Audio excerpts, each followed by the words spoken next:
Spiky Bits. Hey guys, MBG here with a video review of the newest White Dwarf, the May 2013, featuring the High Elves from Warhammer Fantasy.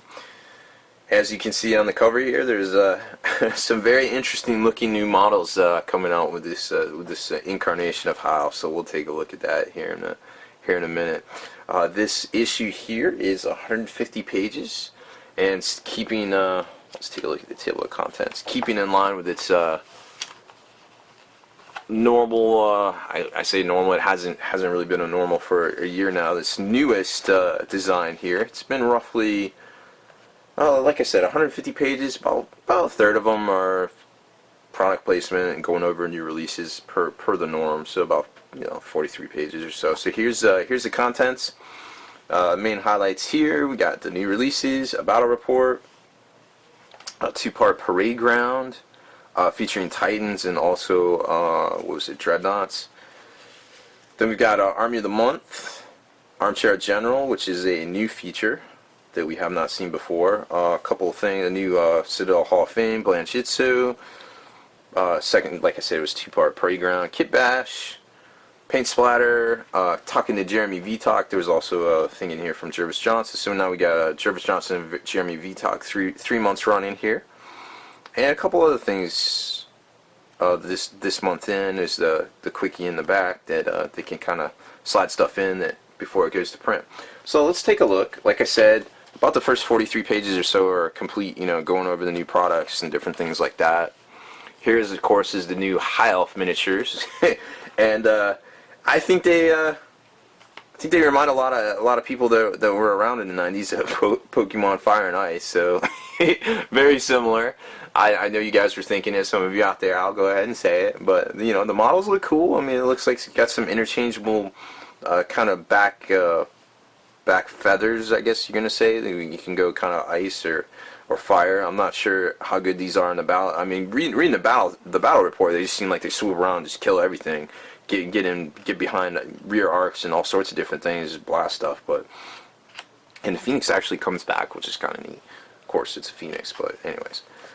Alright, so there's that, and then we get to the full release, of course, listings. So you got the High Elf Codex, some new kits, some Fine Cast, a clan pack, and some sort of shield upgrade pack thing, and some Hobbit stuff, some Black Library stuff.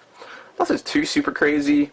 I'm sure High Elf players are definitely rejoicing for this, but I'm sure there's equal parts out there too that are 40k players looking for Eldar, but we gotta wait a little bit longer, no big deal.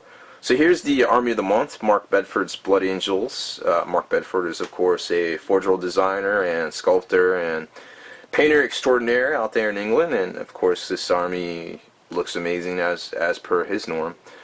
And I find it interesting that this is basically a fantasy quote-unquote issue, and there's a lot of 40k crammed in here, whereas if it's a 40k release, you don't see a whole lot of fantasy, maybe like just a splash. So I find that interesting parallel, how they kind of obviously showing which game they favor the most. And if you keep up with the business at all of wargaming in general, you'll see that Fantasy Flight actually just released the numbers for X-Wing, and they shipped / sold 1.4 million units of the new X-Wing game, which basically makes that the second best-selling wargame of 2013 already. And the game hasn't even been out a full year yet. So it easily dethroned Dust, which had previously dethroned Warhammer Fantasy as the #2 game. So, when you got a ship that costs $15 and a starter set that costs, $40 to $50, depending on where you get it from, you can easily see what kind of money they're looking at there, which is, I mean, kudos to them, congratulations. It's a great game. Star Wars X-Wing is a phenomenal game if you haven't picked it up yet. I'm sorry to digress, White Dwarf, talking about White Dwarf, but it is a great game, and I really implore all of you out there to drop the $40-50 if you even think you'd be interested in such a thing, because it is a fantastic game. Alright, back to this. We've got a battle report, which I read through, and I kind of like, let me show you real quick. I noticed that it looked like a lot of previously different force, I don't even know what they call it for fantasy, but it looks like there's a lot more stuff in core that you can choose from. I remember it was just like elves and archers, or warriors and archers and the Sea Guard, but now it looks like they've got a lot more in here, which kind of makes me think that some of the newer units, they kind of splash throughout the other choices, core, special, rare, and probably just that. So it looks like the dragons. Yeah, the dragons are probably over there. Anyways, I was reading through it, and it's just like kind of crazy what this dragon does. It just like kind of rolls up and just kind of gets behind him, and I guess it gets to kind of place this template as a torrent, kind of any way it wants. And it flies around, and basically this whole battle report is just the dragons kind of flying around, blasting everything, which I definitely kind of really appeals to me. It makes me interested in playing the army and playing fantasy. At one point, the Phoenix actually dies, and it ends up coming back, which I thought was pretty neat. And there's the last shot of the battle report where it's basically a drawn game because everything's kind of surrounding it there. But I thought it was a pretty neat and impressive battle report. Armchair General is a new feature for the White Dwarf. It's got Adam Torque talking about Dark Angels, it looks like, which, if you've been following the FAQs, they just recently got nerfed a bit with the power field thing, but I'm sure there's still some good combinations out there. Citadel Hall of Fame. I always have an opinion about this, and I don't know why, but today it's no different. This model hasn't even been out for a year, and it's already in a Hall of Fame. Again, I think they need some sort of waiting period or something for that, because it's not even a year old. Now, don't get me wrong, amazing model, super detailed, groundbreaking stuff right here. But maybe give it like a year or two, guys. Come on. What are you gonna? Next thing you know, you're gonna have something like the last month's release in here, like the Riptide Battle Suit. I don't even know. Then you get another feature, Time of the Dragons, talking about all the different dragons, some backgrounds, some different things. The first parade ground, which is all dreadnoughts and contempt of dreadnoughts, and then it splits into was it Titans? The Titan here in the back. This was, I think, Japan, entered in Japan, and then they go into like some of the Forge World ones. Like, we've all seen this one before. I haven't seen this one actually. This is in a lot of the Forge World books.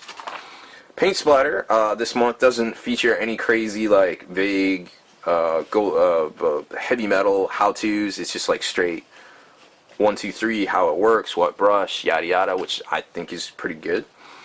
And that is incredible detailing. I definitely want to take a closer look at how they accomplish that. Let's see what else I want to talk about here. Oh, here's the last inclusionary section of White Dwarf, where they basically throw stuff in here last second that they might have missed out on. That's some pretty cool stuff. Just a couple things here and there, just kind of fluffy stuff. Design Studio talking about some high elves.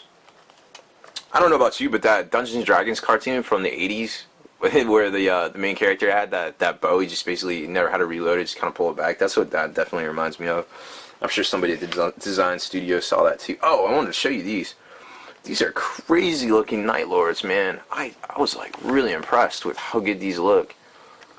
Take a look at that. Some Loyalist Night Lords there. Don't see that every day. They are very cool looking. So then a couple of new kits that we've seen, of course, already. They're a little behind on this one, but that's okay. No big deal. They've been pushing up their release schedule for all the special events and things they've been doing. And that's pretty much it. There's a Sky Cutter on the back. So, it's just, it was a good White Dwarf. I mean, even if you don't play 40k, there's some good stuff in, or even if you don't play fantasy, if you're more 40k, there's some good stuff in here. I mean, it's definitely worth a read. I'm not sure if you should pick it up if you don't play 40k, because again, it's more about fantasy than anything. But there's some some good articles in there, some good features, stuff to check out. So that's pretty much it for this one. Again, I know everybody's kind of seems to be waiting for Eldar to hit here soon, and kind of seeing what's going on with the price increases at the end of May and this whole new retailer policy and things like that. So the summer is definitely shaping up to be a exciting and different place come here soon. So we'll see how it all sorts out. Anyways, that's it from me. Hope you enjoyed my video review of the newest White Dwarf from May 2013. I'm MBG Rob Bear. Thanks for watching. Spiky Bits.